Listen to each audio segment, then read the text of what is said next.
Anwani yetu nyingine ambayo inafuata ni mahojiano, ndio kituo ambacho kinafuata. Na moja kwa moja mahojiano haya na yapeleka mpaka makao makuu ya nchi kule Dodoma. Tayari Bakari Msuya yuko kwa ajili ya kutupitisha kwenye kile ambacho tutakizungumza hii leo, matumizi ya tehama katika ununuzi wa umma. Sina shaka Bakari yuko tayari kabisa. Habari za asubuhi na nikukaribishe sana kwenye Jambo Tanzania kutoka hapo Dodoma. Dar es Salaam sisi leo alhamdulillah hakuna mvua kama jana. Leo tumeamka vizuri. Sijui Dodoma.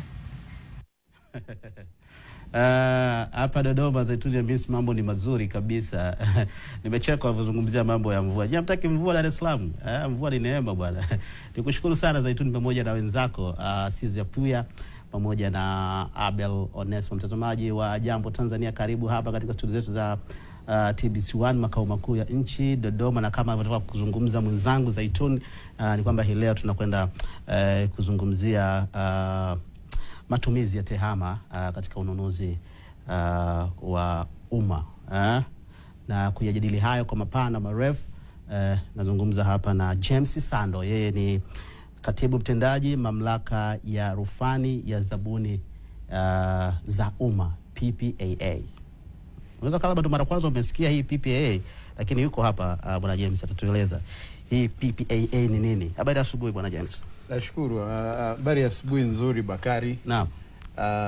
Nashukuru kwa kutukaribisha katika Jambo Tanzania. Jambo Tanzania. Karibu sana.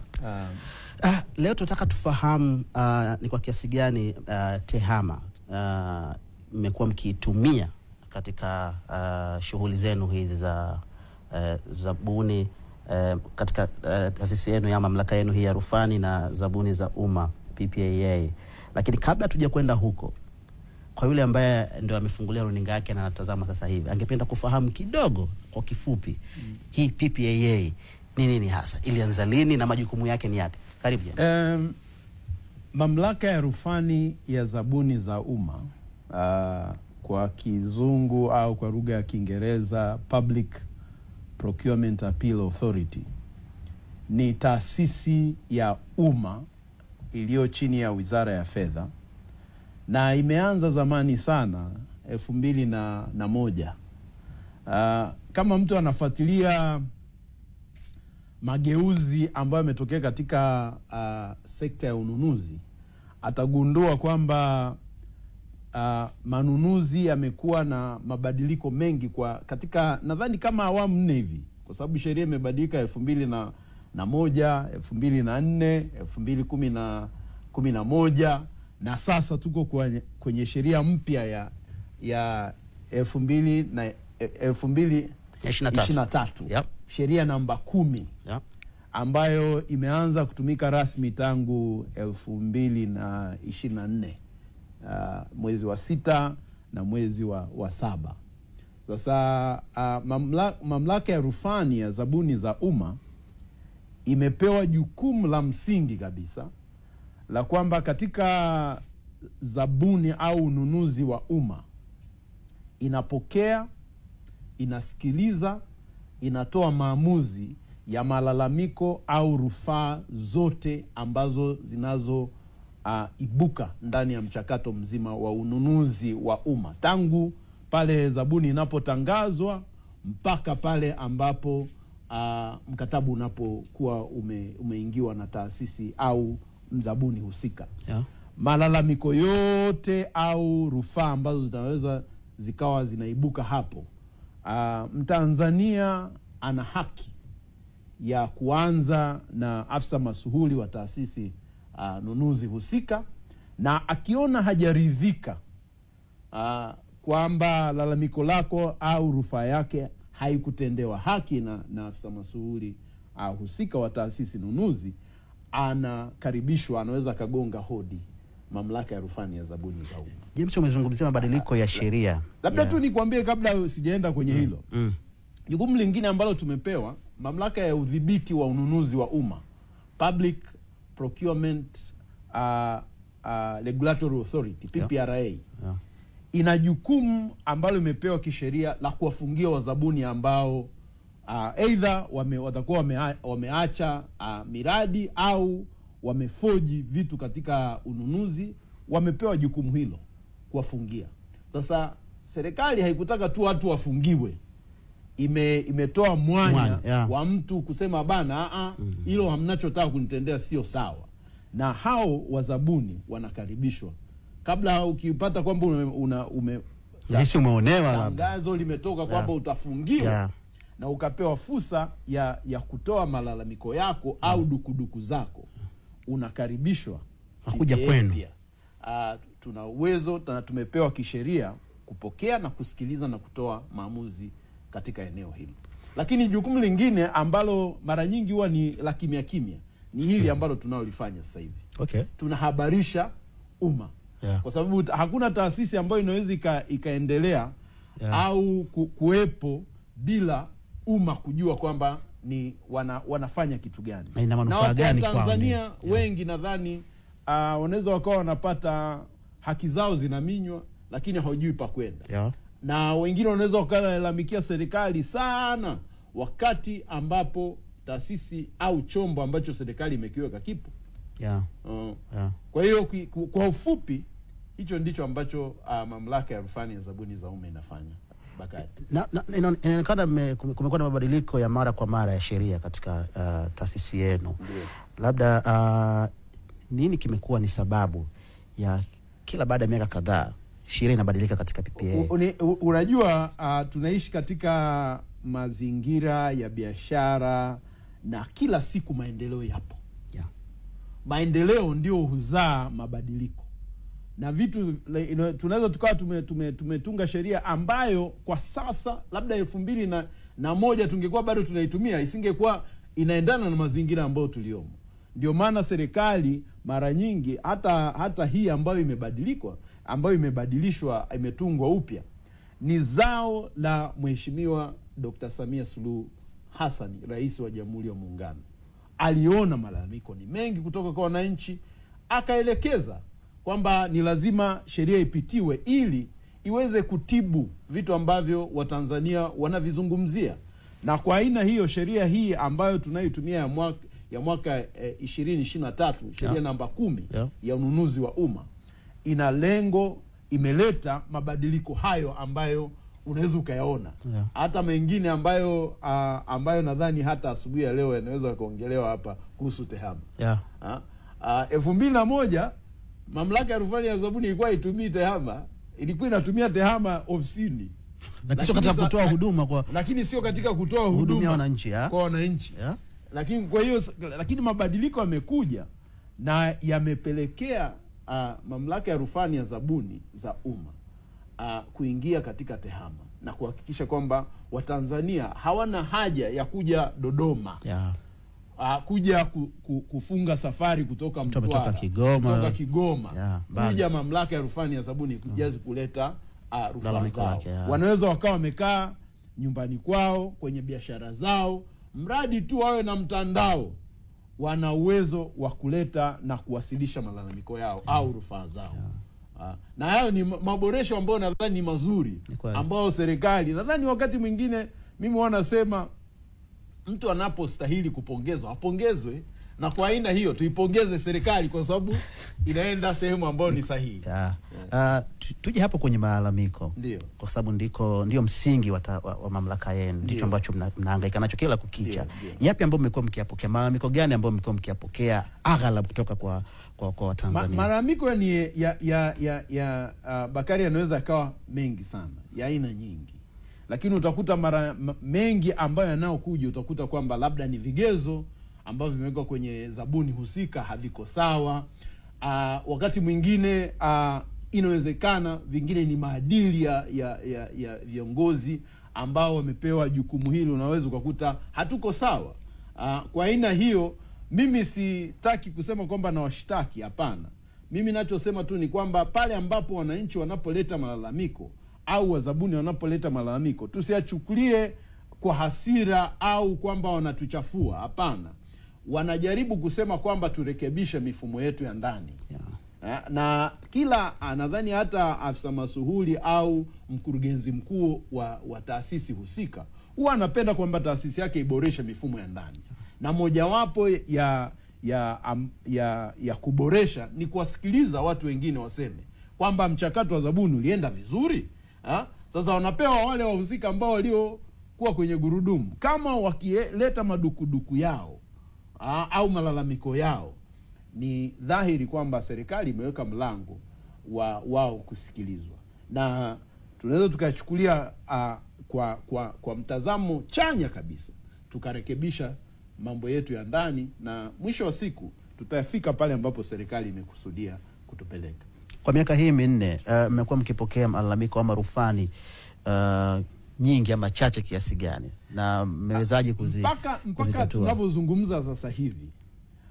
Unaweza ukasema kwamba maamuzi yametolewa katika rufaa takriban 171 ambazo zimetolewa, na ungependa kujua tu kwamba katika hizo rufaa ambazo zimezungumziwa ya 171, rufaa kama 36 au 31 hivi ziliwahusu wazabuni ambao walikuwa hawana sifa.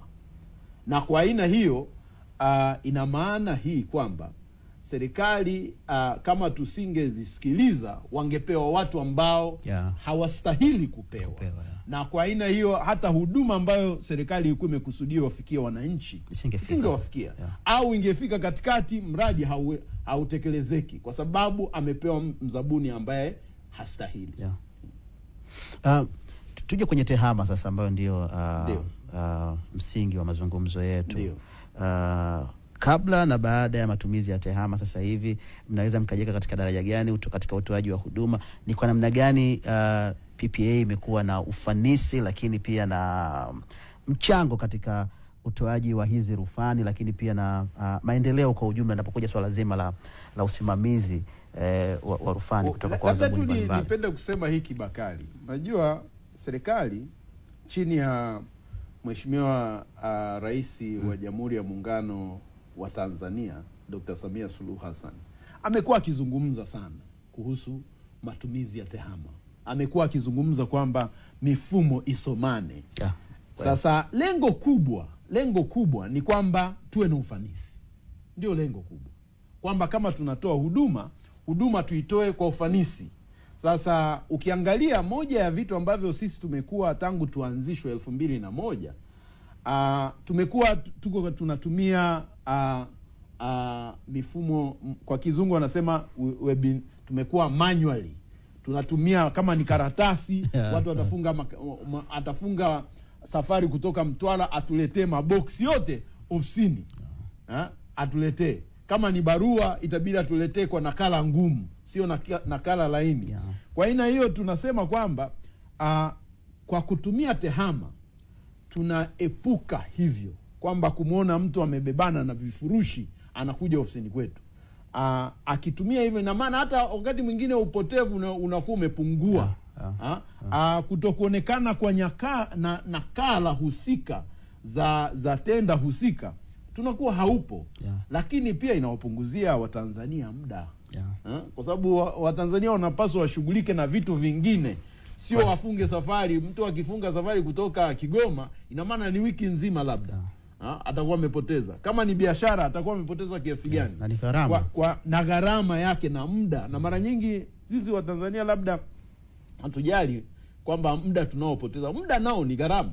Kwa sababu ukiondoka haurudi. Muda ni gharama kwa kila kitu. Ndio maana hili tunasema sisi kwamba serikali kwa kuona na kusisitiza, kwa kuweka msisitizo mkubwa kwamba lazima tutumie tehama katika watu kuwasilisha, na ili Watanzania waweze kupata huduma kwa urahisi, inarahisisha hivyo vitu. Lakini jambo lingine ni kwamba wazabuni wana uwezo wa kuona kile ambacho kinachoendelea. Yaani mtu anaweza akasema kwamba zabuni yangu iko hatua gani? Hatua hii. Zabuni yangu iko hatua hii. Kwa hiyo ana uwezo wa kufuatilia. Lakini kwa ilivyokuwa hapo awali, hivyo vyote hawezi kufuatilia. Akisha tukabidhi sisi hawezi kujua kwamba kinachoendelea ni nini. Na kwa aina hiyo inakuwa imeturahisishia sisi utendaji wa kazi. Lakini pia inakuwa inaondoa, unajua mara nyingi sana, ili inapunguza mianya ya rushwa. Na inahakikisha kwamba hatui na mahusiano ya moja kwa moja na mteja. Yani kwamba atafika labda anamfahamu katibu mtendaji au atafika wafanyakazi walioko chini yangu. Ina maana tutashughulika, sisi tunachoshughulika ni kile ambacho kazi ambayo ameleta kwenu. Hatumjui kwamba ni nani, ndio ambacho tunachoshughulika nacho. Kwa aina hiyo inapunguza sana mianya ya na haki kutendeka pia. Lakini inatunza kumbukumbu pia. Ni kweli kumbukumbu zinakuepo kama tukitaka kurejea unaweza kuzipata. Na usalama pia unakuepo kwa sababu sasa ikitokea labda mtu ameleta makaratasi, yani hiyo ni la muhimu sana. Mnafanya kazi na wadau gani? Sisi wadau ambao tunao ni Watanzania na hata wadau kutoka nchi za nje. Kwa sababu kwa mfano serikali inapokuwa ikichapisha noti ni wadau kutoka nje. Inapokuwa labda imeingia mikataba, kwa mfano hata barabara zinapoendelea, ni wadau kutoka nje. Lakini pia Watanzania wenyewe ambao sisi wenyewe tumo katika nchi yetu hii ni wadau wetu. Kwa sababu unapozungumzia zabuni inahusisha Watanzania. Kuna Watanzania ambao wanafanya biashara humu, na wakiona zabuni imetangazwa watataka watumie uzoefu wao au utaalamu wao kuhakikisha kwamba wanatoa huduma hiyo kwa serikali. Kwa hiyo wadau wetu ni wadau kutoka nje na ndani ya nchi. Ili swala lakini pia taasisi nunuzi ni wadau muhimu katika mchakato mzima. Lakini pia katika upande zima wa hizi zabuni, wakati mwingine tumesikia malalamiko kwamba zabuni hizi huwa kama vile zinabagua hivi. Wanapokuwa zabuni wa ndani wanaonekana kama ni watu fulani hawana ufanisi, lakini hawathamini kazi na ni watu ambao wanakona kona. Kwa hiyo unapokuja katika utoaji wa zabuni huwa wanaangaliwa wadau ambao wamewasema wa nje. Hilo linakuwa sio yani niseme sio kweli kwamba wazabuni wanaopewa tu zabuni ni wazabuni kutoka nje. Kwa sababu mimi nipo katika chungu, naona wazabuni wa Tanzania wapo ambao wanapewa zabuni. Kitu cha msingi ni kwamba wamekidhi vigezo hivyo tu. Na sheria ya sasa hivi nadhani imetoa pia mwanya kwamba lazima wadau wa Tanzania ambao wana taaluma husika wapewe nafasi katika zabuni za serikali. Kwa hiyo hilo linaangaliwa kabisa, na wala ni kitu ambacho kiko ndani ya sheria hii ambayo tunaizungumzia namba 10 ya mwaka 2023. Lakini pia kuna malalamiko ya katika swala zima la watu kulipwa, unajua unakuta mtu anakuambia bwana, nimefanya kazi labda na taasisi fulani au nimefanya kazi na halmashauri fulani na mkurugenzi fulani, lakini mpaka hivi sasa na tumeona malalamiko maeneo mbalimbali, watu wakiwalalamikia viongozi mbalimbali. Hili nalo mnashughulika nalo vipi, James? Sasa hili ni wizara yetu ya fedha. Lakini mimi niseme tu wazi kwamba unapofanya biashara uwezo ukasema kwamba utalipwa hapo kwa papo. Wakati mwingine inategemea makusanyo ambavyo serikali imekusanya fedha, na nadhani kuna msisitizo mkubwa wa kuwalipa wazabuni. Hakuna mtu, ndio maana wazabuni wanaendelea kufanya kazi na serikali. La sivyo wangekuwa wameshasimama zamani kabisa, wangekuwa wameacha kabisa kwamba hawafanyi kazi na serikali. Kwa sababu una uhakika kwamba ukifanya kazi na serikali utalipwa. Inaweza ikachelewa labda miezi 2 au mwezi 1, lakini ni hakika kwamba utapata fedha zako. Ndio maana hata watu wengine wakienda benki wanapewa fedha kwa sababu wanaamini kwamba serikali ipo. Sio kwamba itaondoka kesho. Serikali ipo. Kwa hiyo ile dhamana ni kubwa sana. Kwa hiyo mimi nisingependa kusema kwamba Watanzania hawalipwi. Watanzania wanalipwa. Inawezekana tu labda kukao na kuchelewa, lakini Watanzania wanalipwa. Kuna hiki kitu mnaita moduli, James. Ni nini hasa katika mfumo ambao sheria ya manunuzi ya mwaka 2023, sheria namba 10, imeweka sharti la lazima kabisa kwa wazabuni na taasisi nunuzi kutumia mfumo wa kielektroniki, yani NeST.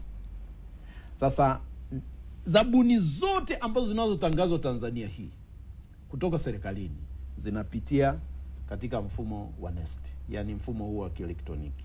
Sasa ndani, kwa sababu serikali inatoa tenda katika mfumo huo, sisi kama mamlaka ya rufani ya zabuni za umma hatukuona itakuwa vyema tubakie kuwa tuko pembeni. Tulikaribishwa na tumeshiriki katika ujenzi mzima wa mfumo wa NeST.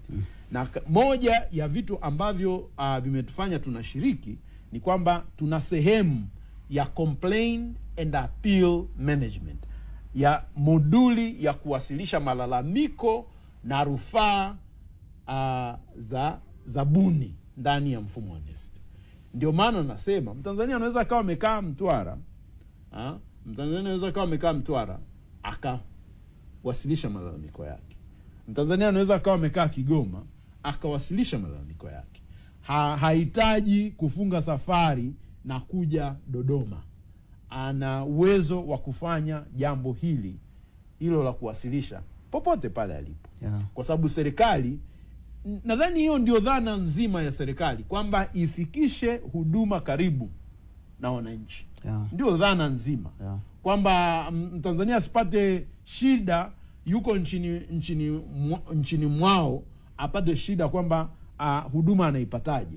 Huduma anaipata pale alipo, kwenye nyumba yake, kwenye biashara yake, ana uwezo wa kuipata hiyo huduma. Na ndio msukumo mzima wa serikali. Sasa sisi hatukubakia nyuma, na kwa sababu tuna jukumu la kuangalia kwamba Watanzania wametendewa haki katika zabuni, wizara kupitia wizara yetu mama, Wizara ya Fedha, na naweza nikasema, labda niseme tu kwamba tunaipongeza sana wizara, kwa sababu tuna mashirikiano mazuri sana na wizara. Wizara imekuwa ikitutegemeza sana katika hili, na imekuwa katika mstari. Inawezekana wakati mwingine isionekane, lakini ni muhimili mkubwa sana katika mafanikio yetu katika hilo eneo. Kwa sababu isingekuwa hiari kuliona na kutoa fedha, tusingekuwa nacho hicho kitu. Lakini kwa sababu iliona, na kwa sababu msukumo wa Mheshimiwa Rais uko katika hilo eneo, wizara lazima isimamie na kuhakikisha vile ambavyo maono ya Mheshimiwa Rais yanatokea, na ndicho hicho ambacho sisi tunachowaambia Watanzania kwamba kipo ndani ya mfumo wa NeST. Na sio hivyo tu. Ndio. Tuna mafunzo ambayo tumeanza kuyatoa. Kwa sababu mfumo tu unaweza ukawepo, lakini Watanzania ukasema mimi siufahamu, sifahamu jinsi ya kuutumia. Upo ndio, lakini mimi sijui. Kwa hiyo serikali pia imetuwezesha sisi kuwafikia Watanzania, na tumeshafanya mafunzo katika kanda ya Ziwa ambayo ilishirikisha mikoa ya Mwanza, Geita, Simiu, Mara, Kagera. Huko kote tuliwakusanya. Tulikuwa na katika ukumbi wa Benki Kuu pale, chuo cha Benki Kuu Mwanza, ambapo tuliendesha, nadhani washiriki waliotoka katika hii mikoa walikuwa karibu takribani 600 na kitu. Walishiriki katika haya mafunzo. Tuna mafunzo ambayo tumeyatoa Arusha pia, kwa kanda ya kaskazini, Tanga, Kilimanjaro, Arusha na Manyara. Tumetoa hayo mafunzo, na takribani washiriki 300 walihudhuria katika hayo mafunzo. Sasa hivi tunaelekea nyanda za juu kusini, Mbeya. Wiki nao kuja tutakuwa tunatoa mafunzo haya, na tutaendelea kuyatoa hata kupitia vyombo vya habari kama ambavyo tunavyofanya sasa hivi, kuyatoa mafunzo kwa Tanzania, ili kusiwepo na kizuizi chochote cha wao kusema kwamba haki yao imepokonywa. Na hilo ndio lengo zima la taasisi yetu kuwepo, kwa sababu sisi ni chombo cha haki. Ni chombo cha haki. Changamoto gani ambazo mnakuwa mkabiliana nazo hasa linapo kutoka kwa wazabuni, lakini pia kwa wadau wenu, hasa wanapoleta rufaa hizi ili mzishughulikie? Changamoto mara zingine utakuta kwamba mzabuni labda anakuwa hana uelewa. Anakuwa hana uelewa wa swala husika. Inachukua muda wakati mwingine kumwelimisha. Wakati mwingine changamoto zingine ni mtu anaweza akawa vigezo anavyovizungumzia havipo kabisa. Unaweza tu ukawa, wengine inawezekana akawa ni msumbufu tu. Lakini kitu kingine ambacho nadhani kwa sababu serikali imetoa chombo hiki na imetoa mwanya kwa Watanzania kupata haki zao. Mimi labda tu nichukue nafasi hii kuwaomba maafisa masuhuli ambao wa taasisi nunuzi husika, wazabuni wanapoleta malalamiko hawana lengo la kuchafua taasisi nunuzi. Wana lengo la kusema kwamba ndani ya mifumo yetu kuna kitu ambacho hakiko sawa. Yaani tukiachukulia hivyo na tukianza kuyaangalia kwa mtazamo huo, tutafanya maboresho sisi. Ni kama vile ambavyo unavyokuja ukaguzi. Mkaguzi haji kwamba amekuja ni kama polisi amekusimamia una makosa haya. Anakuja kuangalia mifumo yako ya ndani, je, inafanya kazi vizuri? Na we ukiboresha utapata hati safi. Lakini ukiendelea kung'ang'ania tu, unawezekana ukawa na wanyima wa Tanzania haki kwa kutokuwasikiliza, kwa kuwapa nafasi. Lakini ni rai yangu kubwa tu kwamba tuwasikilize hawa zabuni na tusiweke vikwazo, kwa sababu ni Watanzania wenzetu, na serikali ni chombo chao ambacho imewekwa ili kiwaongoze, na kinapokuwa kimetoa nafasi tuwape nafasi ili mwisho wa siku waweze kupata haki. Na mara nyingi hata mimi nikiangalia, labda niseme hili wazi, chombo cha hiki ambacho serikali kimewekwa ili kutatua malalamiko na rufaa kwa haraka sana.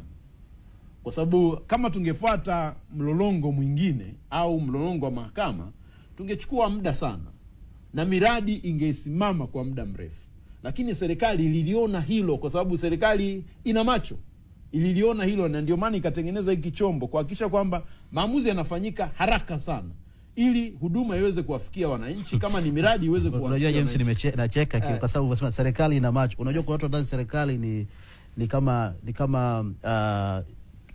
kama kitu ambacho ni sisi mimi na wewe wenyewe tunaona.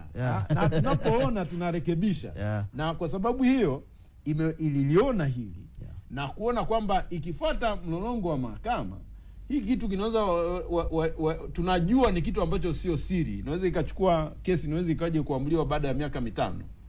Lakini kwa sisi tumepewa kisheria kabisa ndani ya siku 40 tangu shauri lilipopokelewa lazima lio limetolewa maamuzi. Siku 40. Ina maana kama ni mradi umesimama kwa siku hii, kwa miezi labda mwezi mmoja au miwili, ndani ya siku 40 lazima maamuzi yatakuwa yametoka. Na serikali kama itakuwa imeshinda inaendelea. Ikitokea tofauti hapo, siku zimeongezeka, inabidi warudi, na ambazo zimekuwa zikitokea. Kuna wakati ambapo tenda na labda nikiseme hiki, wanaofanya maamuzi haya ni watu ambao wameteuliwa. Mwenyekiti wa mamlaka ya rufani ya zabuni za umma anateuliwa na Mheshimiwa Rais wa Jamhuri ya Muungano wa Tanzania. Wajumbe wanateuliwa na waziri. Kwa hiyo ni watu ambao wameaminiwa kufanya jukumu hilo, na wanapokuwa wamefanya maamuzi haya ndani ya hizo siku, ina maana kwamba miradi haiwezi kasimama. Na mara nyingi utakuta kwamba kuna wakati serikali inashinda, kuna wakati wazabuni wanashinda. Ndivyo ambavyo imekuwa ikiwa.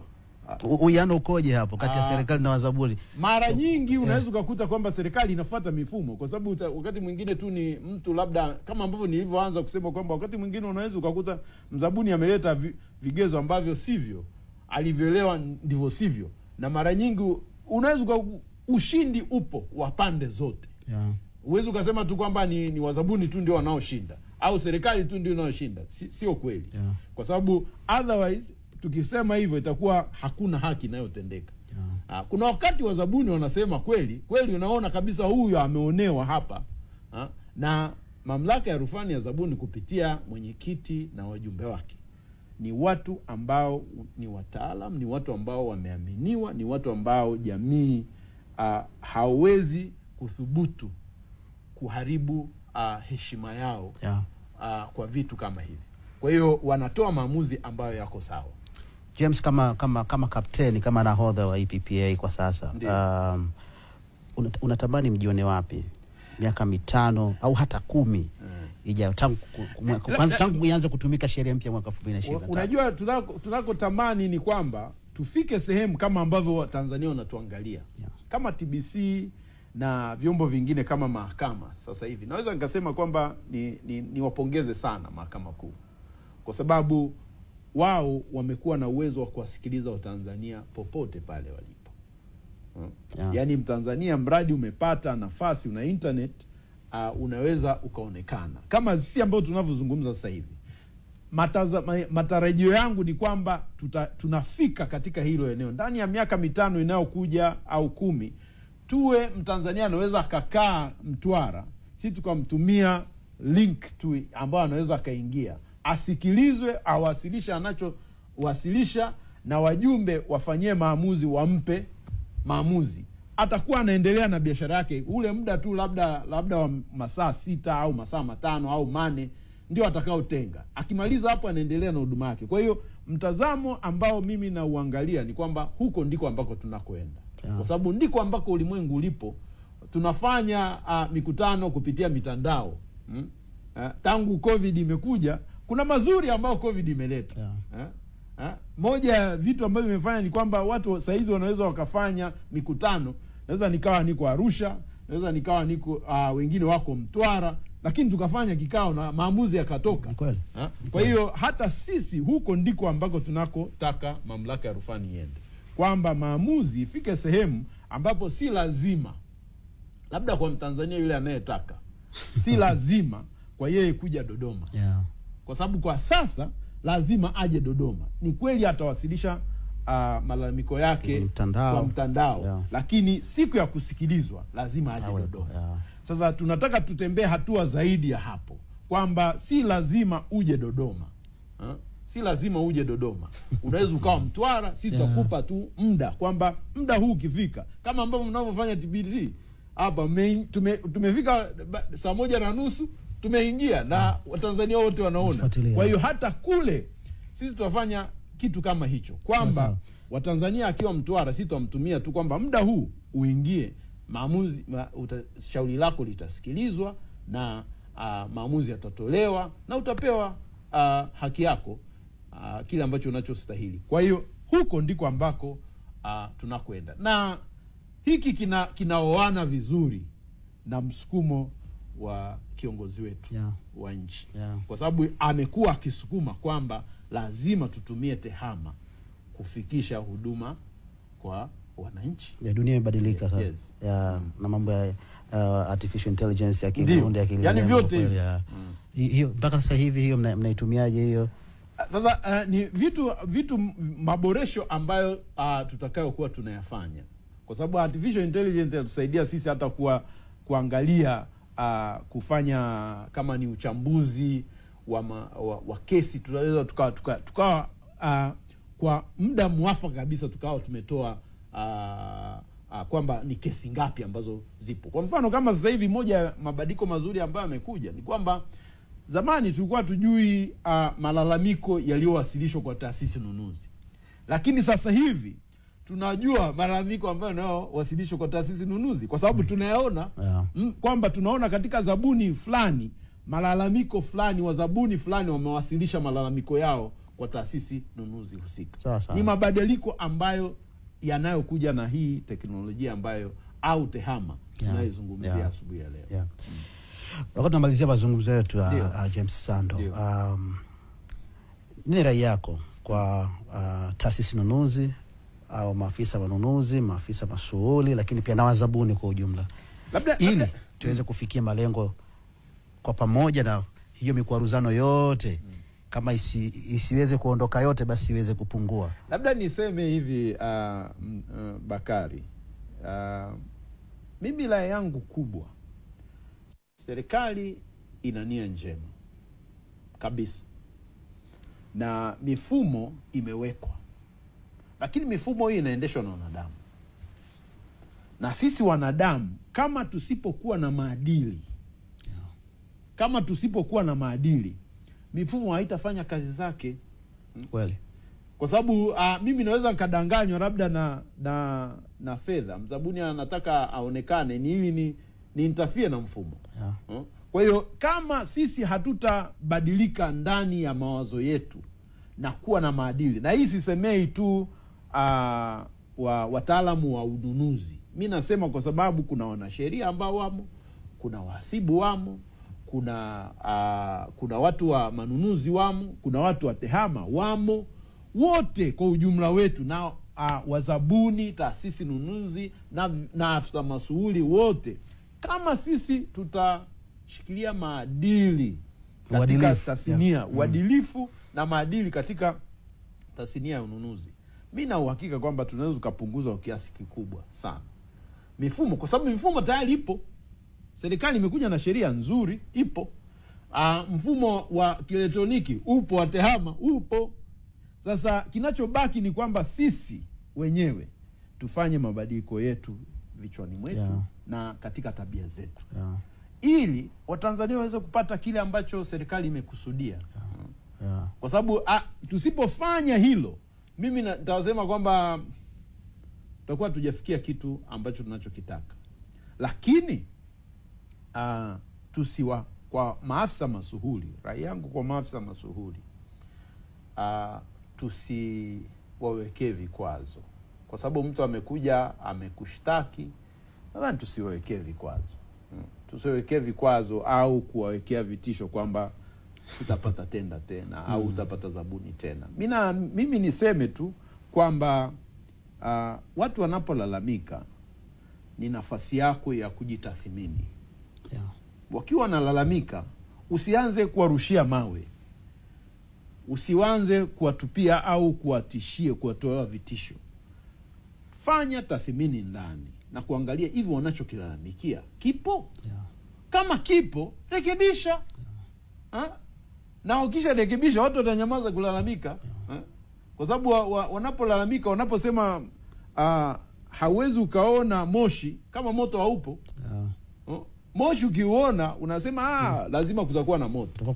Kwa hiyo kabla moto haujaunguza sehemu kubwa, tukiona kamoshi, turudi ndani, tufanyie tathmini, tuangalie, turekebishe, ili lengo kuu la serikali kwamba Watanzania wafikishwe huduma za afya, za maji, za barabara, za elimu, iweze kufikiwa.